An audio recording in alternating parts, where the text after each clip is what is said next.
Hello guys, welcome guys.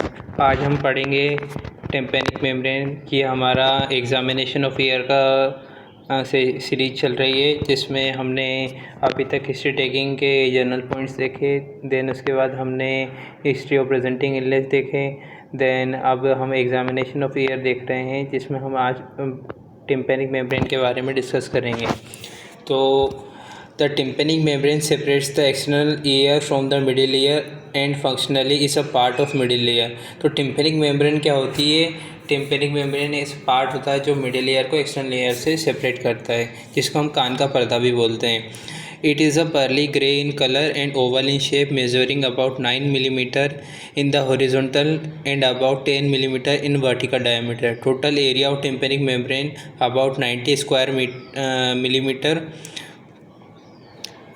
with an effective vibrating area of 55 square millimeter। The tympanic membrane at its periphery is attached to bony ring called annulus tympanicus। The bony ring is deficient above the notch of Ravenous, and drum attached to this part is called pars flaccida or Sharpnell's membrane। The Sharpnell's membrane is flaccid, hence is called pars flaccida। The rest of drum is called pars tensa। मतलब हम tympanic membrane को mostly दो part में divide करते हैं। उसके दो main parts होते हैं, एक पार्स फ्लैसिडा एंड पार्स टेंसा। जैसे कि हम जो देखना है, इसका ऊपर वाला जो पार्ट है इसको हम पार्स फ्लैसिडा बोलते हैं, और इसका नीचे वाला पार्ट है इसको हम पार्स टेंसा कहते हैं। ये दोनों कैसे डिवाइड होते हैं? तो इसको डिवाइड करने के लिए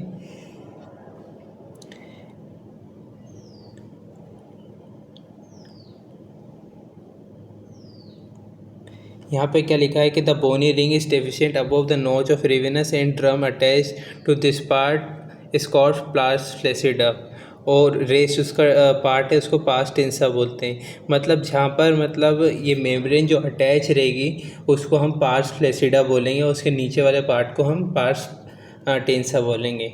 तो ये हम टिम्पैनिक मेम्ब्रेन देख रहे हैं, राइट ईयर की टिम्पैनिक मेम्ब्रेन है। अब इस टिम्पैनिक मेम्ब्रेन को हमें वाइवा में पूछते हैं कि इससे पहचानते हैं कि राइट ईयर की है कौन सी लेफ़्ट ईयर की। तो इसके लिए हम जो इसमें जो स्ट्रक्चर दिख रहा है हमें हैंडल ऑफ मेलियस, इसके बाद इसका जो अम्बो वाला पार्ट दिख रहा है मेलियस का, तो ये अम्बो का जो पॉइंटेड पार्ट है उसकी डायरेक्शन को देख के हम पता लगा सकते हैं कौन सी ईयर की टिम्पैनिक मेम्ब्रेन है। जैसे कि इस केस में जो टिम्पैनिक मेम्ब्रेन में जो ये अम्बो है ये पॉइंटेड कर रहा है राइट साइड को, तो ये राइट साइड की टिम्पैनिक मेम्ब्रेन है। अगर ये लेफ़्ट साइड पॉइंट करता तो ये लेफ़्ट साइड का टिम्पैनिक मेम्ब्रेन होता। तो हम इस पर डिस्कस कर लेते हैं कि टिम्पैनिक मेम्ब्रेन के पार्ट्स क्या है। तो सबसे पहले ये जो हैंडल ऑफ मेलियस है इससे सेंटर और हॉरिजॉन्टल करके हम दो लाइन खींचते हैं, जिससे हमें इसमें 4 क्वाड्रेंट में इसको डिवाइड कर सकते हैं। इसके द्वारा इसको हम समझने में आसानी होती है, और कोई भी अगर परफोरेशन होता है तो उसको भी डिस्कस करने में आसानी होती है। तो इसका जो आगे वाला पार्ट है उसको एंटीरियर सुपीरियर क्वाड्रेंट बोलते हैं, उसके नीचे वाला पार्ट है उसको एंटीरियर इन्फीरियर क्वाड्रेंट बोलते हैं, और इसके पीछे वाला जो पार्ट है posterior superior quadrant posterior inferior quadrant में डिवाइड होता है। देन इसके बाद पोस्टीरियर मेल्युलर फोल्ड होता है, इसमें पार्स ऊपर वाला पार्ट पार्स फ्लैसिडा होता है, नीचे वाला पार्ट पार्स टेंसा होता है। अब हम बहुत बार कंफ्यूज हो जाते हैं पार्स फ्लैसिडा और पार्स टेंसा के बीच में कि कौन सा पार्ट किधर था। तो आप ऐसे याद रखिए ABCD क्रोनोलॉजिकल ऑर्डर में कि फ्लैसिडा F पहले आता है तो ऊपर वाला फ्लैसिडा पहले आएगा, और पार्स टेंसा T बाद में आता है ABCD में, तो T नीचे आएगा। ठीक है। देन इसके बाद जब हम टिम्पैनिक मेम्ब्रेन का एग्जामिनेशन करते हैं, जब उसमें टॉर्च देते हैं तो इसका जो अम्बो वाले साइड है वहाँ से पार्ट जो है वो एक कोन ऑफ लाइट की तरह चमकता है। तो इससे हम देख सकते हैं कि एंटीरियर इन्फीरियर क्वाड्रेंट में ही हमेशा चमकेगा। ठीक है। देन इसमें शॉर्ट प्रोसेस ऑफ मेलियस ये भी है, जो कि जर्नली हमें दिखता नहीं है वैसे टिम्पैनिक मेम्ब्रेन के कारण। बाकी इसमें इतने ही पार्ट रहते हैं। तो आपको ये ड्रॉ करना आना चाहिए, ये वाइवा में पूछते हैं। Then observe following things in tympanic membrane. अब टिम्पैनिक मेम्ब्रेन में हम उसका कलर देखेंगे, परफोरेशन देखेंगे, परफोरेशन के बाद परफोरेशन में बहुत सारी चीज़ें देखेंगे, उसके टाइप्स वगैरह देखेंगे। देन फिर हम handle of malleus, cone of light, quadrant of tympanic membrane, granular polyp, retraction pocket, incudostapedial joint, congestion, mobility of tympanic membrane, ये सब हम डिस्कस करेंगे। ठीक है। देन उसके बाद हम इसके बाद जो टेस्ट रहता है फिस्टुला टेस्ट और ट्यूनिंग फोक टेस्ट, इसको हम नेक्स्ट वीडियो में डिस्कस करेंगे। ठीक है। तो अब हम देख रहे हैं observe following things in tympanic membrane. Colour, red and congested tympanic membrane is found in acute suppurative otitis media. Pale and amber color tympanic membrane may be found in few cases of secretory otitis media. Flamingo pink bluish Schwartz sign is seen 10% cases of otosclerosis, indicates the active phase of disease. मतलब कि ये red colour के tympanic membrane हमें acute सुपराइटिव otitis media में देखने को मिलेगी। Then pinkish, flamingo pinkish हमें ओटोस्क्लेरोसिस में देखने को मिलेगी। ठीक है। देन फिर परफोरेशन, ये मोस्ट इम्पोर्टेंट क्वेश्चन रहते हैं जो हमें परफोरेशन पे आते हैं। तो टाइप्स ऑफ परफोरेशन बहुत इंपॉर्टेंट है। तो कितने टाइप होते हैं? सेंट्रल परफोरेशन होता है, मार्जिनल और एटिक परफोरेशन होता है। तो सेंट्रल परफोरेशन में क्या होता है? Central perforation is perforation which is found in pars tensa and surrounded all around by the tympanic membrane. It is found tubotympanic type of otitis media which is also called safe type of otitis media. देखिए इसमें देख रहे हैं हम जो umbo है right side point कर right hand side, तो ये राइट ईयर की टिम्पेनिक मेम्ब्रेन है और इसमें जो सेंट्रल परफोरेशन है ये एंटीरियर इन्फीरियर क्वाड्रेंट में देखने को मिल रहा है। देखिए ये हमने देखा था ना, ये एंटीरियर इन्फीरियर क्वाड्रेंट, तो यहाँ पे साइड में परफोरेशन है, तो ये कौन सा है? सेंट्रल परफोरेशन है। ये काय में ट्यूबोटिम्पेनिक टाइप और सेफ ओटाइटिस मीडिया में देखने को मिलेगा। Then subtotal perforation, it is a large central perforation and annulus is present only as a rim. Total perforation when annulus is not present and destroy all around. तो ये marginal perforation subtotal perforation होता है, जो margin से लेकर पूरा perforation होता है। तो ये पूरा जो पास्ट टेंसा वाला एरिया है इसको पूरा को कवर कर लेता है। देन मार्जिनल परफोरेशन में क्या होता है कि जो हम पोस्टीरियर सुपीरियर क्वाड्रेंट के जो कॉर्नर मतलब ये कॉर्नर वाली जगह है, यहाँ पे परफोरेशन देखने को मिलेगा। Marginal perforation is a perforation which is not surrounded by all around by tympanic membrane. It is usually associated with secondary acquired cholesteatoma. Then उसके बाद एटिक परफोरेशन, तो एटिक परफोरेशन हमें जो है पार्स फ्लैसिडा वाले रीजन में देखने को मिलता है। ठीक है, ये हमें पास टेंसा वाले रीजन में नहीं दिखता। Attic perforation is situated at attic region. It is indicates primary acquired cholesteatoma. Marginal attic perforations are found in atticoantral type of otitis media which is called safe type of otitis media. तो हमने कितने देखे perforation? Central perforation, subtotal perforation, marginal perforation, attic perforation. Central वाले में anterior inferior quadrant में perforation था। Subtotal perforation में पूरे मेम्ब्रेन एनुलस ऑफ रिम में परफोरेशन था मार्जिन से। फिर मार्जिनल परफोरेशन में पोस्टीरियर सुपीरियर मार्जिन के वहाँ पे परफोरेशन था, और एटिक परफोरेशन में जो अपने पार्ट्स फ्लैसिडा रीजन में होता है वहाँ पे परफोरेशन था। ठीक है, देन उसके बाद हम परफोरेशन के टाइप देख लिया, परफोरेशन के नंबर देखते हैं। तो मल्टीपल परफोरेशन अकर इन ट्यूबरकुलस ओटाइटिस मीडिया, उसमें मल्टीपल परफोरेशन होंगे। Size of perforation mention the approximate size of perforation in millimetre. Margin of perforation, CSOM has smooth perforation while the traumatic perforation has ragged margin. Blast injury may rupture the tympanic membrane and generally affect the anterior inferior quadrant. ठीक है, जो safe type का CSOM नहीं मतलब जो chronic superlative otitis media होगा उसमें जो परफोरेशन होगा वो स्मूथ होगा, और अगर मान लो कोई सा ट्रोमा हो गया उसके कारण परफोरेशन होगा तो वो रैग्ड परफोरेशन होगा, ट्रोमेटिक रैग्ड मार्जिन होगी उसमें। और शेप ऑफ परफोरेशन, तो परफोरेशन में भी सर्कुलर, काइंडली शेप्ड और Oval shaped. CSOM has circular shape of perforation. Two small central perforation may join together to form a kidney shaped perforation. Traumatic perforation has altogether different shape depending on type of trauma. Then site of perforation. In tubotympanic type of otitis media, the perforation is usually not necessarily at anterior half of quadrant, as eustachian tube is situated anteriorly. This type of perforation is due to eustachian tube pathology.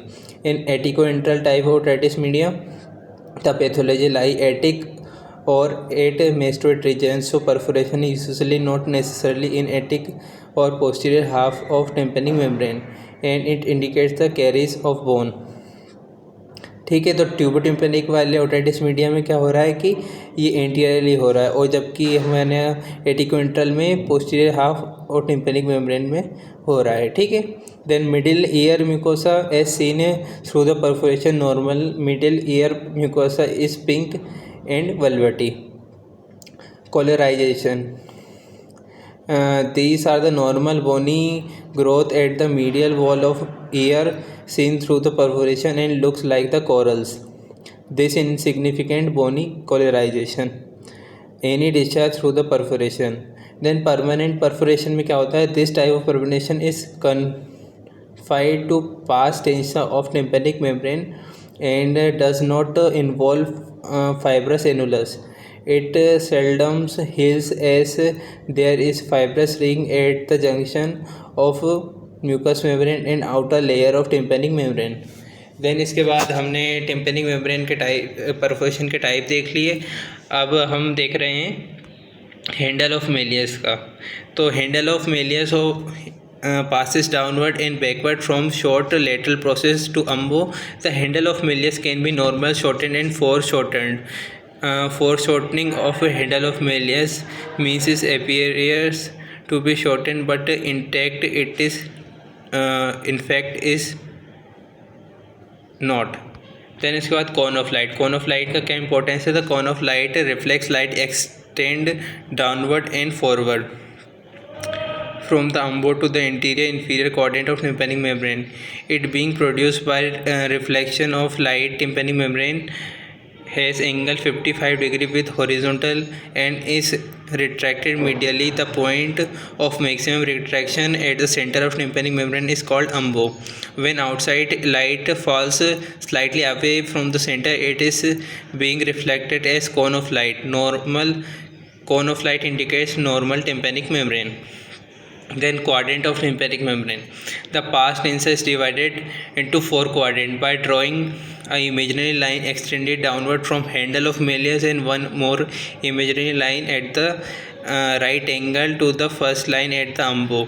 Thus the dividing the tympanic membrane into 4 quadrants. जैसे कि हमने देखा था ना कि ये हमारा handle of Méliès है, इससे यहाँ से हम लाइन ड्रॉ कर रहे हैं और अम्बो के यहाँ से हम हॉरिजॉन्टल लाइन ड्रॉ कर रहे हैं. तो दोनों को मिला के हम इसे 4 क्वाड्रेंट में डिवाइड कर देते हैं. ठीक है. तो ये लिखा है कि 4 quadrant names anterior superior, anterior inferior, posterior superior, posterior inferior quadrants. These quadrants are for the purpose of describing the tympanic membrane. Any pathology of tympanic membranes like perforation or retraction or granulation should be mentioned quadrant wise. Then granulation or polyp describe at the end of the chapter. ये हम बाद में देखेंगे. Then retraction pocket usually not necessarily at the posterior superior quadrant. Retraction pocket requires regular cleaning and suction, otherwise it may lead to the colostoma formation. In pseudostapedial joint, it is usually not seen. It may be seen in retracted or thin tympanic membrane.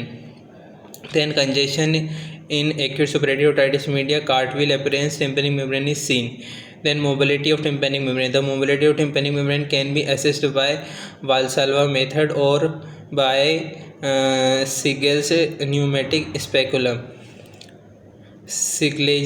Siglation is done by introducing Siegel's pneumatic ear speculum in the external auditory canal and blowing the air through attached rubber bulb. The mobility of tympanic membrane is reduced in tympanosclerosis and adhesive otitis media. The mobility is almost absent in atelectasis. तो इसके द्वारा हम mobility check करते हैं कौन सा, वाल्साल्वा method और सेगल्स pneumatic speculum. इसमें क्या करते हैं हम कि हम एक स्पेकुलम जो रहता है एक्सटर्नल ऑडिटरी कैनाल में देते हैं, उसके बाद हम उसमें एक एयर का छोटा सा बबल देते हैं। देन उसके बाद हम मोबिलिटी चेक करते हैं टिम्पैनिक मेम्ब्रेन की। Tympanosclerosis, white plaques chalk patch is tympanic membrane and surrounding the ossicles. There is a hyaline degeneration of fibrous layer or of middle ear mucosa which undergo calcification, appears like flakes of white snow. Adhesive otitis media. The entire tympanic membrane is thinned out due to degeneration of fibrous layer, and adhesion is formed between tympanic membrane, middle ear or ossicles, resulting in deafness. Atelectasis. The entire posterior half of tympanic membrane is plastered over the medial wall of handle ear, drape the ossicle in posterior quadrant. Atelectic drum. The various methods know the patency of eustachian tube are Valsalva method, Tony B's test, Polisser test, eustachian tube catheterization. तो Valsalva method auto inflation ask the patient to close the mouth and pinch the nose by hand and blow the air reach the middle ear through patient eustachian tube. मतलब हम इसमें patient के जो है ना नाक बंद करने को बोलेंगे और उसको अंदर ही अंदर सांस को बाहर फेंकने को बोलेंगे, तो इसे कान से में प्रेशर पड़ेगा। Valsalva manoeuvre was not in invention but he has been created for popularizing the rest test or for using the practicing situation. He divided the eustachian tube into cartilaginous and bony part first time। मतलब इसने वाल्सल में दिया नहीं था पर उसने cartilaginous और बोनी part में यूस्टेशियन ट्यूब को डिवाइड किया था, इसलिए उसको हम वाल्सल्वा मेथड भी बोलते हैं। देन टोनी पीस टेस्ट में क्या, ask the patient to swallow while his nose is held close, middle ear pressure increases momentarily and then decreases. Positive Tony B's test indicates the patient eustachian tube. Tony's test was discovered by the Tony Joseph, who found that the eustachian tube open only in the swallowing and yawning. Tony B believed that it is possible to treat the tinnitus of ear by inflation of middle ear through eustachian tube. He subjected himself to test by the inhalation vapor of hydrocyanic acid and chloroform, and subsequently was found dead in his consulting room। मतलब ये test को perform कर रहा था और test perform करते करते उसकी डेथ हो गई थी, तो उसमें ये क्लोरोफॉर्म से खेल रहा था, इससे डेथ हो गई उसकी। Then Politzer method, the nozzle of the Politzer bag is inserted into the one nostril of patient and then both the nostrils are tightly closed by surgeon. The patient is given sip of water and asked to swallow. The bag is squeezed simultaneously. The patient may feel air reaching in his ear. This method causes aeration of both eustachian tube and is not selective for any one eustachian tube. Then eustachian tube catheterization. Eustachian tube is catheterized by the eustachian tube catheter and the air is pumped through the air bulb. This test is not performed routinely as it is a blind procedure and may lead to the scarring and further blocking the eustachian tube। इसमें बिना देखे हम क्या कर रहे हैं, catheter डाल रहे हैं हम यूस्टेशियन ट्यूब में, इसलिए और एयर का बबल दे रहे हैं, तो ये अब नहीं किया जाता, अब एंडोस्कोपी के द्वारा किया जाता है। देन हम फिस्टुला टेस्ट और एग्जामिनेशन फेशियल नर्व पाल्सी भी अभी देख लेते हैं। देन अगले उस वीडियो में हम ट्यूनिंग फॉर्क टेस्ट पढ़ेंगे, ठीक है। तो फिस्टुला टेस्ट में क्या होता है, this test is done by the Segel's pneumatic speculum, where we increase the decrease the pressure in external auditory canal. Alternatively, we can do it by pressing and releasing the tragus entirely alternately over the external auditory canal. The increased pressure is transmitted to labyrinthine fluid through fistula, which causes vertigo and nystagmus. Fistula occurs due to damage of bony wall of semicircular canal with exposed of endosteum. Horizontal semicircular canal is most common site of fistula by cholesteatoma. In typical fistula, test nystagmus is produced to deceased side, that is slow movement of eye towards the healthy side and fast component of nystagmus towards the diseased side. The reverse fistula occurs due to the undue mobility of stapes, which fast component nystagmus towards the healthy side. This is called the Henbert sign and occurs in congenital syphilis. The reverse fistula also occurs in 30% cases of Meniere's disease post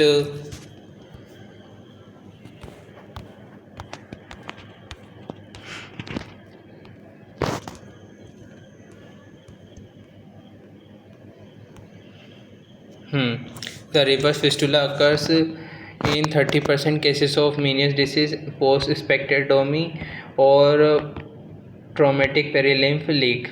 In fistula present and fistula sign positive occurs in cholesteatoma. Congenital syphilis में क्या होगा, fistula absent रहेगा और fistula sign positive रहेगा. और dead year में क्या होगा, फिस्टुला प्रेजेंट रहेगा, फिस्टुला साइन नेगेटिव रहेगा. Then examination of facial nerve.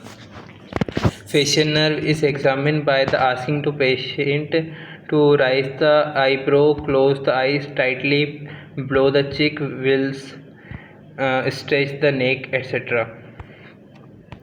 So the main muscle affected in facial nerve paralysis are occipitofrontalis, the muscle raises eyebrow, orbicularis oculi, this muscle close the eye. Then corrugatus and procerus, this muscle wrinkles the skin between eyebrows and frowns.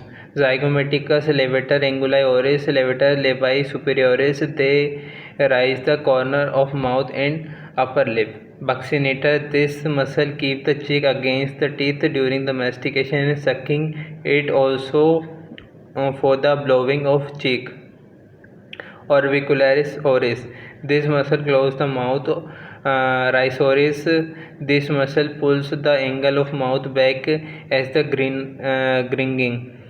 Depressor anguli oris and depressor labii inferioris, this muscle pull the down angle of mouth and lower lip.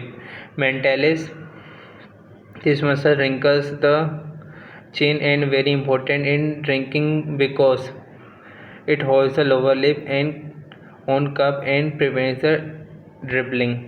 Then tuning fork test हम next video में पढ़ेंगे. इसमें हमने fistula test देखा, ये शायद आपको समझ में नहीं आया होगा, तो इसको मैं अच्छी एक वीडियो बना दूंगा जिसमें अच्छे से इसको समझा दूंगा. बाकी अगर वीडियो आपको अच्छा लगा हो तो इसे लाइक कीजिए, चैनल को सब्सक्राइब कीजिए. Thank you.